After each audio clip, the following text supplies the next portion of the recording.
Last night, we made history. I'm so proud to be standing here today as the mayor-elect of the greatest city in the world. Over 2 million New Yorkers cast their ballots.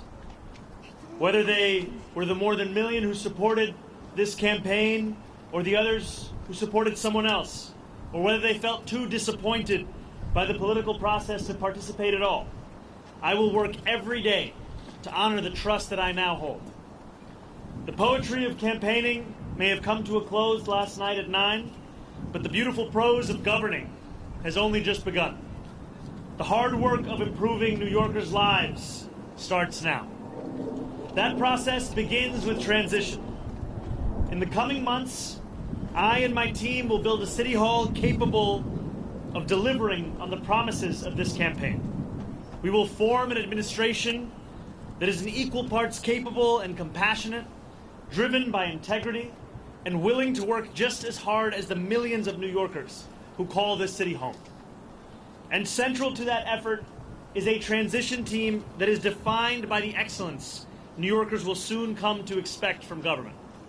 Our team will be directed by Ilana Leopold, whose roots in this city extend back to her grandmother running the trams on Roosevelt Island. She has extensive experience in city government and has been a key part of our campaign to become the next mayor of this city. And it will be led by our formidable co-chairs, former Federal Trade Commissioner Chair Lena Khan, former First Deputy Mayor Maria Torres Springer, United Way President and CEO Grace Bernia, and former Deputy Mayor for Health and Human Services Melanie Hartzog. Over the coming days, we'll start announcing the leaders who will implement our agenda. People like deputy mayors, who oversee entire areas of government, and the commissioners who carry out the critical work of city agencies. Some of these people will have familiar names, others will not. What will unite them will be a commitment to solving old problems with new solutions. We will cast a wide net. We will speak to the organizers on the front lines of the fight to improve our city, government veterans with proven track records, policy experts from around the country and the world, and working people who know better than anyone what their neighborhoods need. Throughout this campaign, I have worked hard to be accessible and transparent with New Yorkers. That same spirit will animate this transition and the city hall we build, because New Yorkers deserve a government that they can trust. And on January 1st, when our city celebrates the inauguration of a new administration, let us also celebrate a new era for our city, one that we all feel invested in and whose success we all work to achieve. Now, it is my pleasure to invite Ilana Leopold to deliver a few words. Thank you. Thank you. Good morning. My name is Ilana Leopold, and I'm very honored to serve as the Executive Director of Mayor-elect Mamdani's leadership team. I want to thank Zohran for his faith in me, both on the campaign trail and in this next exciting chapter of his movement. As a third-generation New Yorker raised in Mitchell-Lama housing and educated at CUNY, I bring to this work a deep appreciation for the city's promise and a commitment to expanding it for others. I love this city deeply, and I'm so grateful for the opportunity to help shape its future. I'm also expecting a child soon, and so I want the future that she inherits to be one of possibility and opportunity, and I want my new family, like so many others, to be able to rely on the universal child care that Zohran campaigned on. I know from firsthand experience that no one will fight harder for New Yorkers than Zohran. He has the vision and ambition necessary to drive down the cost of living so that families like mine can afford to live in the city we've built. I cannot wait to help our next mayor build a government for and by all New Yorkers. Thank you.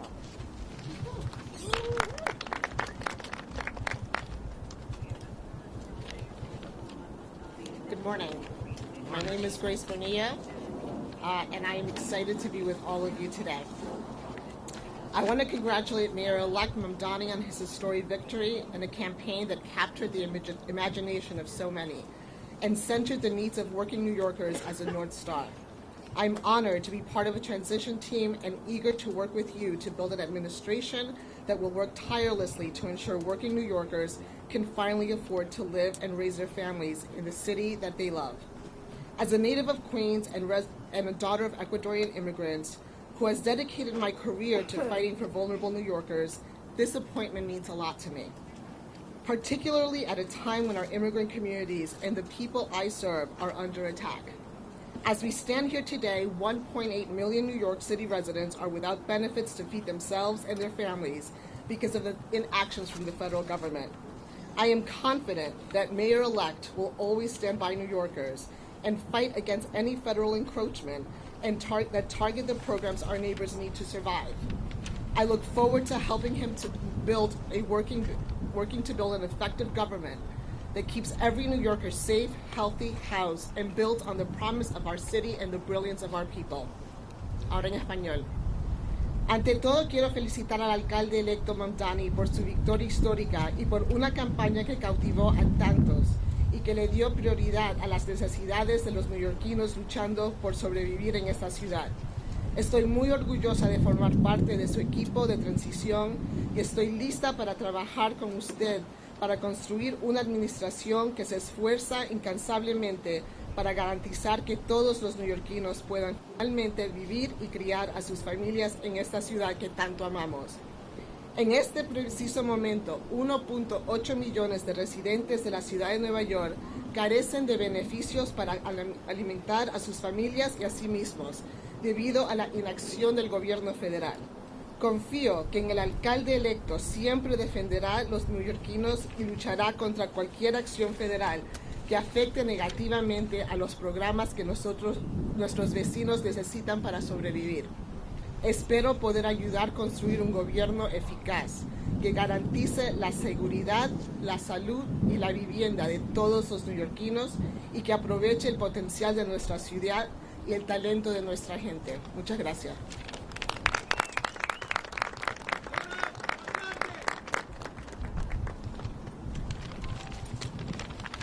Good morning. Good morning. My name is Mel Hartzog. No one calls me Melanie except my mother when I'm in trouble. And I'm so excited to be with you all today. I first want to start off by congratulating our Mayor-elect Mamdani on an impressive and amazing campaign and victory last night. In my day job, I lead the New York Foundling, one of the city's largest and oldest social service organizations. I previously served across 2 administrations as the Deputy Mayor for Health and Human Services, Director of the Office of Management and Budget, Deputy Commissioner for the Administration for Children's Services, among other roles. There's one thing I've been reminded of in this work, time and time again. It all comes down to economics. Paying your rent, putting food on the table, taking care of your kids. That's what New Yorkers care deep down about, and that's what the Mayor-elect has so successfully tapped into. It's my honor to join the Mayor-elect and this incredible group of women who epitomize public service to make sure that we bring the very best, brightest, and most principled people to deliver for our fellow New Yorkers on this moment of promise. Thank you so much.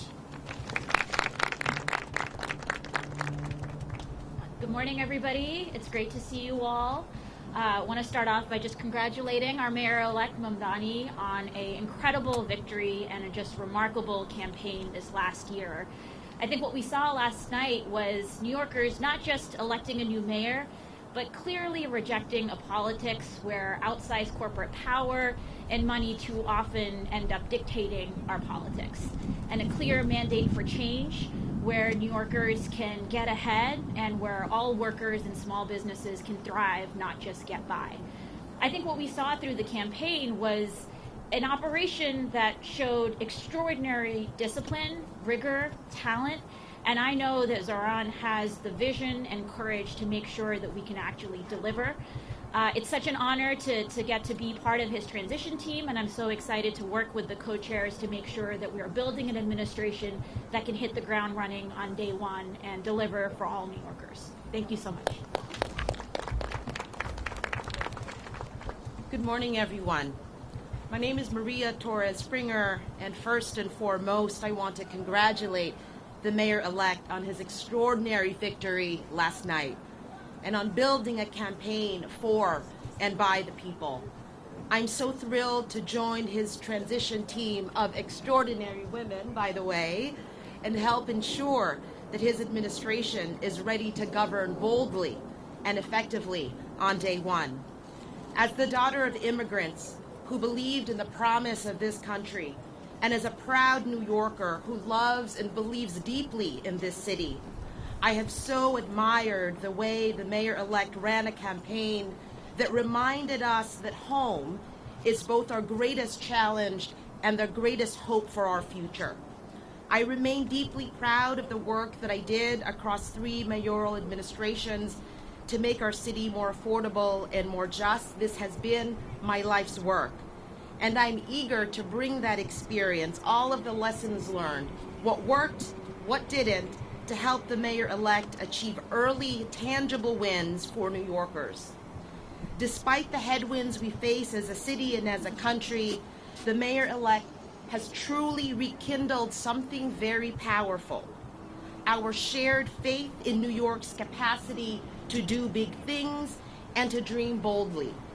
Importantly, he and I share an undimmed belief in government's capacity to deliver for working people, an undimmed belief in public service capacity to not just meet, not even just exceed, but defy expectations. So thank you, Mayor-elect, for this opportunity. I look forward to helping you build an administration that gets to work joyfully and urgently to lower costs, build homes, expand childcare, and ensure that every New Yorker can build a life of dignity in this city that we all love. Thank you. Everyone, we'll take your questions, and the co-chairs are available to answer questions as well. We'll start with you, Marcia.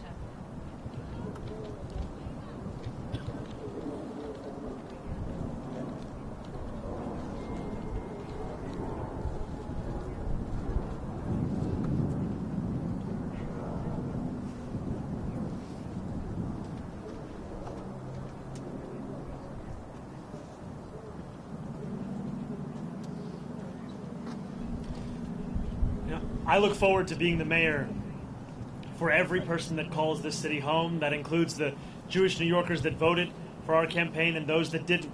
My responsibility is to all 8.5 million New Yorkers, and we chose this location as a reflection of the borough that I serve and the fact that we are proud to be known as the world's borough. And for far too long, that embrace of so much of what makes New York City special, so much of what makes it the place that we are proud to call it our home, it has been missing in our leaders in this city. And I am excited to be the first immigrant to lead. Get off the cable, guys. Get off the cable. And excited more, frankly, to deliver on an agenda of affordability alongside these incredible co-chairs for New Yorkers across the 5 boroughs. Right here, sorry. We're going to go to Josie right here. Hey, how are you?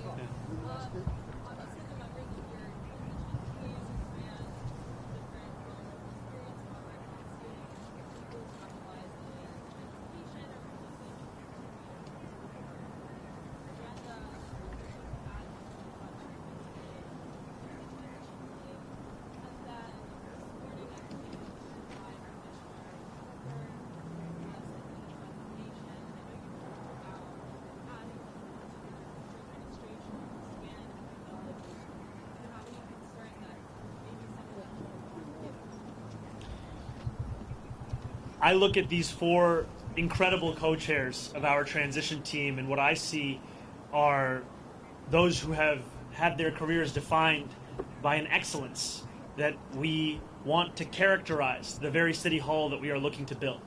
These will be the leaders of our transition, and also this transition will expand and extend beyond any one specific set of issue areas. So the topics of education and public safety continue to be of immense importance. We continue to prepare for the delivery on those very issues alongside the others that concern New Yorkers, and that will be the work of the next 57 days. And just to your second question, I am willing to consider anyone to work in my city hall so long as they are committed to working for my administration and to delivering on an agenda to lower costs for New Yorkers in the most expensive city of the United States. All right, we'll go to Sam over here. Mayor-elect Mamdani, Sam Malcolm from Democracy Now! I have 2 questions. One, what should New Yorkers know that you are asking from Mayor Adams during the transition for the next 2 months? And second,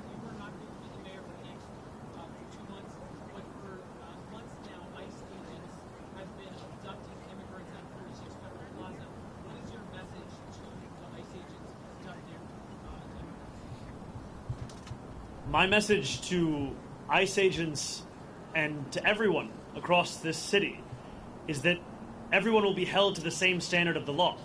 If you violate the law, you must be held accountable. And there is sadly a sense that is growing across this country that certain people are allowed to violate that law, whether they be the president or whether they be the agents themselves. And what New Yorkers are looking for is an era of consistency, an era of clarity, an era of conviction. And that is what we will deliver to them. And I am looking forward to having conversations with Mayor Adams and his administration about the work of the transition to ensure that the handover is a seamless one and that it is one that benefits the shared work we all have to deliver for the people who call the city home. Thank you, Andrew. Congratulations on your victory. Thank you. One is, Everybody's asking too. how quickly do you think you can clarify for everyone that you not only intend to keep Jessica Fish, but that she actually will stay as police commissioner? When will you be able to close the loop? And my second question is, before speaking last night, were you waiting for a concession phone call from Andrew Cuomo, and are you disappointed that you didn't get one? I've made my intention clear to retain Commissioner Tisch, and I look forward to having conversations with her on that very subject. Last night, I spent time with my wife, with close members of my team, as we watched the results come in. I spoke briefly with Curtis Sliwa, and then I headed to address the thousands of New Yorkers that were there, waiting to hear of what this new era of government will look like. And that is always my focus. Not on the candidates of this past election, but rather on the people that are so often left behind by our politics, and I look forward to serving them. And Morgan. Doing well. How are you, Morgan?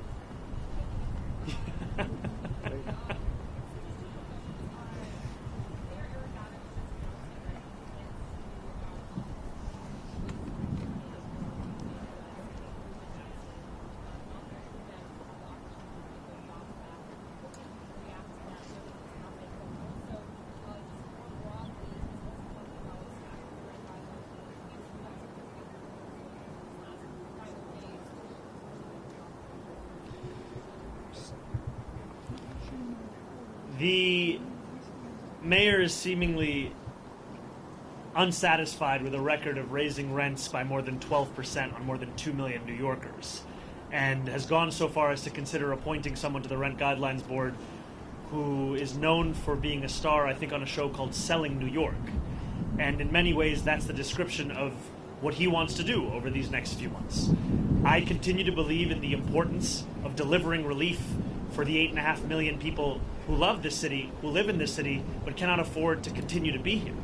And last night I spoke of Wesley, an 1199 organizer that I met outside of Elmhurst Hospital less than a week ago. And as I asked him how long it took him to get to work, he told me 2 hours. I asked him, where were you coming from? He told me Pennsylvania. That, for many New Yorkers, is now the reality, where they have to live elsewhere because they can't afford to live in the place that they love.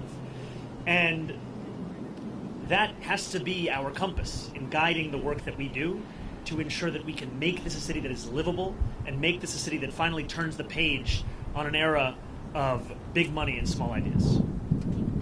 Yeah, I'll go Holly right here.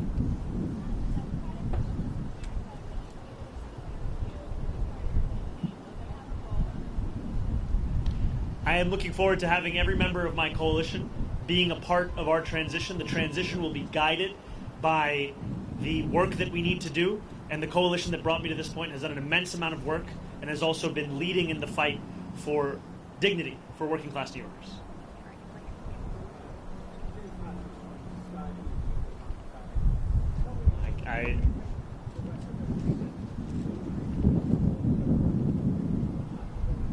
Well, first I just have to say I've spent many days in my youth watching the transfer window close, final hours on Sky News, so it's a pleasure to have you here. Yeah, I'm an Arsenal fan. I have to be honest, when you said you were from Sky News, I just got very excited. Could you repeat the question one more time?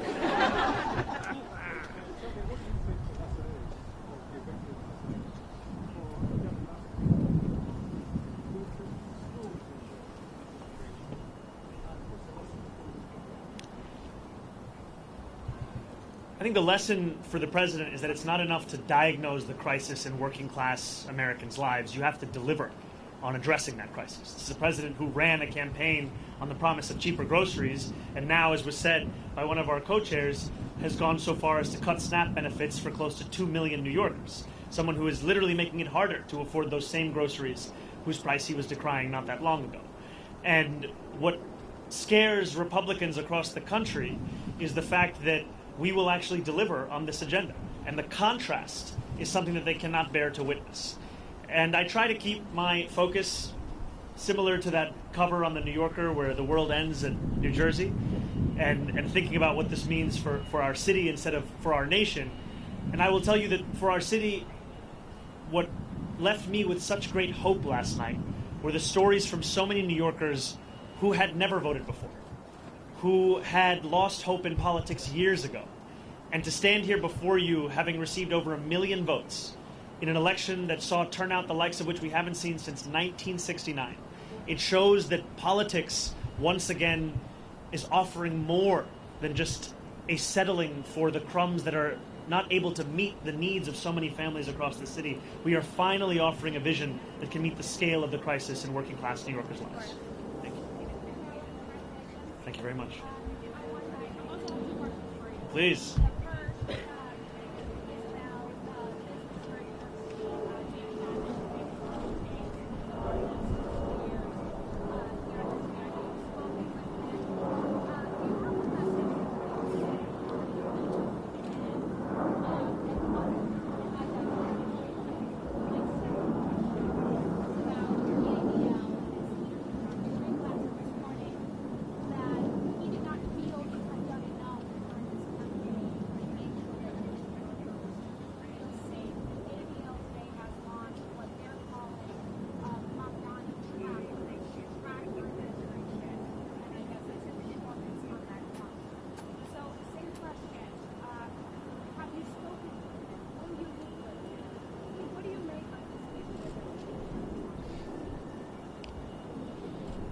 I look forward, I'll first answer your first question, then I'll go to your second. I look forward to meeting with Jamie Dimon and meeting with anyone who is concerned about the future of our city and is invested in the vitality of that same city. And these are not very different from the conversations I had over the course of this campaign with many business leaders who, while we may have disagreements on fiscal policy, we also found many areas of agreement as to what the city actually needed. And I think it is critically important that we start to embody a style of leadership that does not demand agreement across every single issue in order to even have a conversation. We need to be able to deliver for New Yorkers, and that means to meet New Yorkers, even those with whom we have any disagreements. So I look forward to having those kinds of meetings, be it with Jamie Dimon or be it with other business leaders, and continuing to show that our affordability agenda is an agenda that would also benefit businesses across the city. Because what I've heard from many of those same business leaders is that the inability for city government and state government to provide universal child care has led to businesses sometimes having to provide stipends to their own employees given the expense of that child care. Makes sense because child care in this city costs an average of $22,500 a year, which is a burden that many families cannot bear. And I also look forward to streamlining the regulations within city government. I'm someone who believes deeply in the public sector, believes deeply in public regulation, and I also believe if I cannot give you an answer as to why a regulation exists, then it likely doesn't have a good reason to exist any longer. And that extends to when a restaurant owner told me of the $25 a year he has to pay the city for the right to sell a frozen dessert. And it also extends to the way in which we fine and fee small businesses across the city, which is why we've committed to cutting that in half.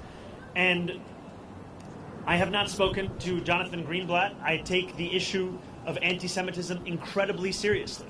And last night in my speech, I spoke about how my city hall will stand steadfast with Jewish New Yorkers in fighting the scourge of anti-Semitism across the city and making that clear in the actions that we deliver on from January 1st. And I look forward to working with Jewish leaders across this city, whether they be elected officials, whether they be rabbis, whether they be community leaders, to deliver on the promise of not just protecting Jewish New Yorkers, but celebrating and cherishing them in this same city. Yeah, go ahead, Henry.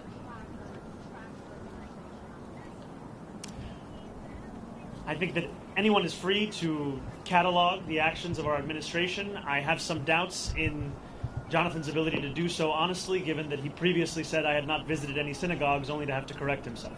Thank Yes, I yes. I Yes. hope you'll find It's a this 2-for-1 day. Oh yeah, a little Yeah. more interesting. So, on President Trump and on delivering real tangible results, as you alluded to last night with your new era, as Maria Torres Springer just said, how do you balance, or have you given thought to balancing combating President Trump and not getting lost in that fight where you are not delivering those campaign promises? And second, I'm just curious, in the quiet hours of last night, you got off stage, you went home, maybe you were sitting by yourself, maybe it was just you and your wife. I'm wondering what those sort of thoughts in your head were in those quiet moments after this sort of enormous accomplishment and the weight of what's about to come your way. It's very funny. Everyone is asking two very different questions. I'm trying to strike the right tone between all of them. New Yorkers are facing twin crises in this moment: an authoritarian administration and an affordability crisis. And it'll be my job to deliver on both. It'll be my job to stand up for the city and also to ensure that we do not look at Washington, D.C. as if it is the reason for all of the problems right here in New York City. Many of the issues we are speaking about, they predate President Trump. They are issues that for too long we have turned a blind eye to, or we have sought to rationalize or normalize. And what I'm so excited by in looking at these incredible women who will be leading our transition is a track record of being able to handle multiple crises at the same time. Crises which so often for others might be the only focus. For so many of the people on this stage, they were one of many. And these are the crises of cost, these are the crises of conviction, these are the crises that have come to describe much of our politics. And I find immense confidence in the fact that we are already building a team that has shown its ability to deliver and that will continue to show that over the next 57 days and beyond. I cannot tell you that I had many quiet moments between last night and this morning, but some things that I have been left with, whether it was in sitting with my wife or with close members of my team without whom none of this would have been possible, is the sense of hope that New Yorkers have. When I left the venue yesterday evening, there were hundreds of New Yorkers waiting outside. And so many of them were young New Yorkers. So many of them, it may have been their first vote they were ever eligible to cast. And in their eyes and in their shouts and in their screams, I heard the potential for what our politics could be. And it's a potential for New Yorkers to not only be able to see themselves in those that lead them, but more importantly to see their struggles. And just before this, I heard from an immigrant rights advocate who said that the moment that made her whole in the speech that I shared was when I spoke about this city as being one that was built by immigrants, that was powered by immigrants, and now that will be led by an immigrant. I think for too long, many New Yorkers have been told that there are only places in the shadows. And it is incredibly exciting to stand here alongside these leaders to embrace the light that the future will hold for all of us in this city. Yes. Thank you very much. Gracias.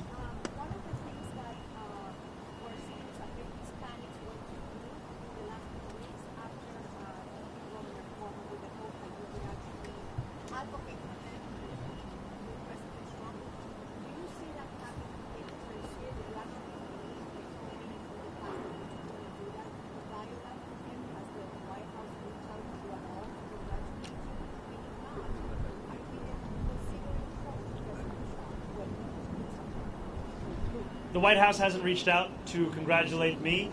I continue to be interested in having a conversation with President Trump on the ways in which we could work together to serve New Yorkers, whether that be delivering on his campaign promises around cost of living or the many issues that New Yorkers have been sharing with me about the drastic impacts that the legislation that President Trump has ushered through Washington will mean for them and their lives. Too often we understand these impacts solely at an individual level. But if we just speak a little bit more about SNAP benefits, these are not just affecting the close to 2 million New Yorkers who are on SNAP, these also affect the grocery stores across our city. There were a number of mom and pop owned grocery stores that spoke to me about the fact that in the Bronx, SNAP revenues make up more than a quarter of all of their revenue. And this has the impact of decimating their ability to keep their doors open. And so I look forward to having those conversations and to making clear that if there is ever anything to be spoken about that could benefit the people of the city, I am ready and willing to speak to anyone about it. But if it is a conversation to come at the expense of those people, then I will fight that idea tooth and nail, because my job is to serve this city. Thank you. Mayor-elect, you have showcased the willingness to speak directly to Trump, kind of throw energy at that guy. And my first question is, are you concerned that doing so kind of incites even more of his focus and anger on the city? As a quick follow-up, you talked about Trump-proofing the city. Can you describe what that would look like in the role you see deputy mayors, members of your administration? When I speak about Trump-proofing this city, I speak about protecting those with the least from the consequences of a man with the most power in this country. It is in part a reference to the need to ensure that any fight for additional revenue is one that also looks to try and protect those same New Yorkers from these kinds of cuts to the greatest extent that we can. And it's also a commitment to ensure that so many of the storied parts of city government return back to the moments where they were on the front lines of fighting for dignity and civil rights, and I think specifically of our city's law department. This is a law department that, when you think of the seminal civil rights cases of this country, they were there. And yet today it has 200 fewer lawyers than it did before COVID. This is an example of a lack of interest from an administration in ensuring that we are investing in the tools that have been proven to protect those same New Yorkers. And I will not mince my words when it comes to President Trump. I will continue to describe his actions as they are, and I will also always do so while leaving a door open to have that conversation, because it cannot be understood as if it is an argument between two individuals. I am looking to lead this entire city, and everything that I do must be to the benefit of this city, and I look forward to delivering for that same city. Yeah, Hi. Hey, how's it going on, Chris? So I'm here with last night. A lot of critics went to our comment section and social media news saying, talk to the Mamdanis and voters for 6 months, see how they feel, talk to them in a year, see how bad it's going to get. Do you have any comments on how those folks are reacting and how you Well, first I'd say we've come a long way since that conversation in Astoria Park, and it's lovely to see you here. You know, I think there were many who said similar things when we launched our campaign on October 23rd. Talk to the campaign in 6 months, talk to the campaign in a year, see where they are. And what we've shown is that the hunger, the dedication, the commitment to excellence and delivering in the ways in which we have been told are impossible, this is what will typify our efforts. It has thus far. This is what will describe them moving forward. And the passion, as Maria had said, of an undimmed potential for government to meet the needs of working people across this city, that is something that we fully intend to deliver on. These were not words that were shared as a means by which to inspire people for the purpose of an election. These were commitments that were made that we intend to deliver on to ensure that New Yorkers can live in the city they call home. Congratulations, Mr. Mayor-elect. How do you respond? I'm sorry, could you come a little closer or speak a little louder? How do you respond to the reports that hundreds of thousands of New Yorkers could leave the city now that you've been elected? And secondly, I'm just curious, when you got the news and called the race for you last night, how did you celebrate? What did you do? What was the first thing you ate? How did you celebrate at home? I think the first thing I did was drink some water, and it took a moment for it to settle in. And when it did, oftentimes this job is described with the language of burden, responsibility, pressure. And those things are true. But what is lost is opportunity. And that is really what I felt in that moment when this race was called. The opportunity we have to deliver for people who have come to expect so little from the politics of their city. And that is an opportunity that is at the heart of what motivates me each and every day. And I look forward to fulfilling the trust that was put in me by the more than 1 million New Yorkers who voted for our campaign, and also by New Yorkers who've had concerns or skepticism. I don't begrudge them, because they were subject to tens of millions of dollars in attack ads that told them the thing that should keep them up at night was me, when in fact what I've heard from New Yorkers, that the thing that keeps them up at night is the cost of rent, of groceries, of childcare. And so I look forward to earning their trust as well, because my vision of success is not that those who are skeptical leave this city, it's that those who are skeptical stay here in this city, and that we build a city that has room for even more to join us.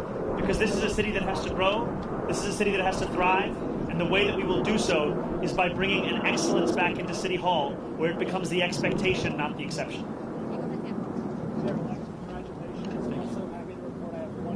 Oh, incredible. Talks about the fact that we want to just meet expectations and want to exceed them. What do you folks think that might happen tonight? What would your first step in office be day one? My first day in City Hall will look like my last day. It will be focused on the cost of living crisis. It will be focused on delivering for the New Yorkers who have been priced out of this city. 1 in 4 New Yorkers currently living in poverty across the 5 boroughs. And what excites me so much about being on the stage alongside these incredible leaders is that this is not a job that can be done alone. This is not a job that can be done by one person with one vision. It is a job that must be done by a team that is united in purpose in fulfilling the agenda that we ran on, an agenda of affordability. And for too long, we have heard from politicians who have told us what they can't do, when in reality what they mean to say is what they won't do. And I'm excited to prove that making people's lives better is not simply an ideal, it is something that we can fulfill in the day-to-day work of our administration. Thank you very much, Ethan. Governor Cuomo has had a good working relationship with Trump, and he's been very notoriously hot against him sometimes. Do you think he's able to learn from her style and talk to her about that? I think the governor has set a very good example for what it can look like to both keep a door open to speak with anyone about anything that could serve the interests of the people of this state, while also refusing to sacrifice those same people for the purpose of maintaining a relationship. And that is exactly the approach that I will take, is when President Trump wants to do something that will benefit this city, I will be there to say as much. But if he is looking to persecute or prosecute or punish the people of this city by virtue of who they are or where they live or where they came from, then I will fight him on that. I think too often we have had a style of leadership that seeks to put oneself before the people that you're looking to serve, and my City Hall will do the opposite.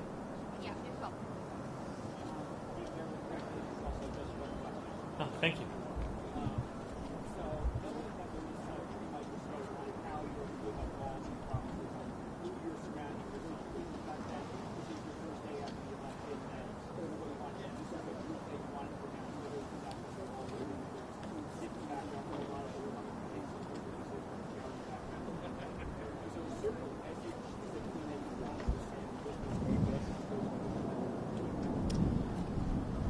You know, this is a group that exemplifies the excellence I've long spoken about. It is an excellence that New Yorkers have seen across multiple mayoral administrations. It is an excellence that they have seen at the federal level, and it's an excellence that has been displayed amidst a conviction of what government can and should and must do for New Yorkers. And I'm excited by the prospect of them leading this transition to deliver for those same New Yorkers. And I also am clear with the more than 100,000 volunteers who brought me to this point, with the more than 1 million New Yorkers who voted for our campaign, that the work does not end with an election. In fact, it continues until we deliver this agenda. And that delivery will be something that we do over weeks and months and years. And it will be something that we will take immensely seriously, because it is a delivery that will fulfill the hope that so many have put in us.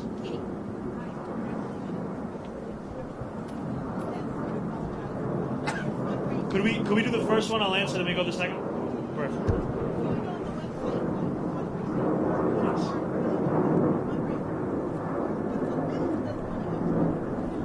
Well, thank you for the question. It's transition2025.com. And, you know, there were a few months ago where I told supporters across the city to stop donating. And today I am asking them to start once again. And I am asking them to do so because of the fact that a transition that can meet the moment of preparing for January 1st is one that will require staff, it will require research, it will require infrastructure. And those are things that we will have to provide. And I'm excited for the fact that it will be funded by the very people who brought us to this point, the working people who have been left behind by the politics of the city.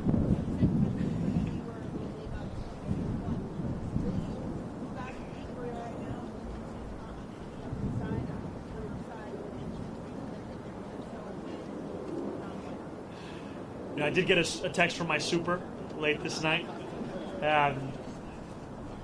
Look, I have been told time and time again, and I've embraced it, to not measure the drapes. And here I am the day after being asked to use a ruler.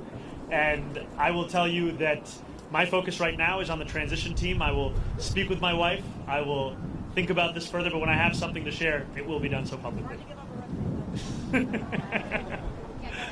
Andrew Cuomo did it. Okay. Two questions again. The first one, has the mayor or anyone invited you to City Hall? Do you have plans to go to City Hall to meet with them? The mayor has not invited me as yet to go to City Hall, but I look forward to having those conversations about the transition. For the last 4 years, we've heard a lot about Brooklyn.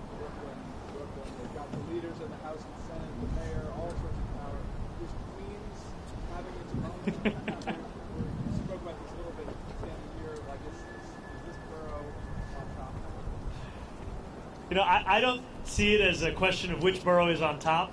I am looking to serve every single one of the 5 boroughs. And in each of these boroughs, I find so much of the inspiration of the work that we have to do in City Hall. And I'm also proud to represent Queens in the state legislature. I'm proud to be a resident and an assembly member for Astoria and for Long Island City. And I'm proud that we are standing here today in the world's borough to embrace what gives so much meaning as to what it means to be a New Yorker here in this moment today. This guy's trying to get me to go against other boroughs. Unbelievable. Where's the suit? Good to see you.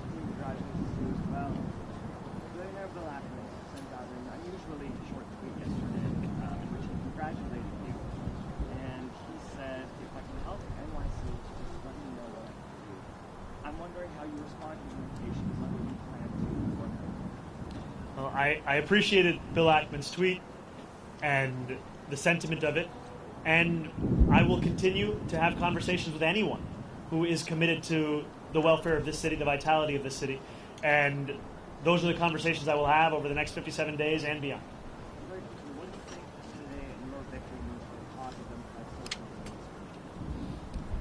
I can tell you what it means in this city. It means that the idea of a politics built around the delivery of dignity to each and every person who calls the city home, that politics is alive and well. And for too long, we have spent our time debating who deserves that dignity, as opposed to delivering it to each and every person who calls the city home. David? Yeah, what specifically do you want to continue with the Eric Adams administration in terms of progress or initiatives? Do you anticipate getting involved in the speaker race? Can you I didn't hear the second. Do you anticipate getting involved in the speaker race?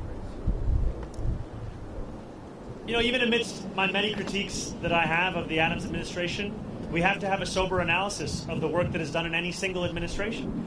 And I think that City of Yes is something that is a significant and good step forward. I think that trash containerization is another example of something that we should continue to pursue. And these are examples to me of some of the issues which have been long recognized by New Yorkers as ones that need to be contended with by government and ones that have simply been ignored. And I look forward to continuing on those issues and then correcting the course in many and other areas of city government. And I look forward to working with the council and with the next speaker on delivering on an agenda of affordability for each and every person that calls the city home. Thank you guys so much. Thank you all.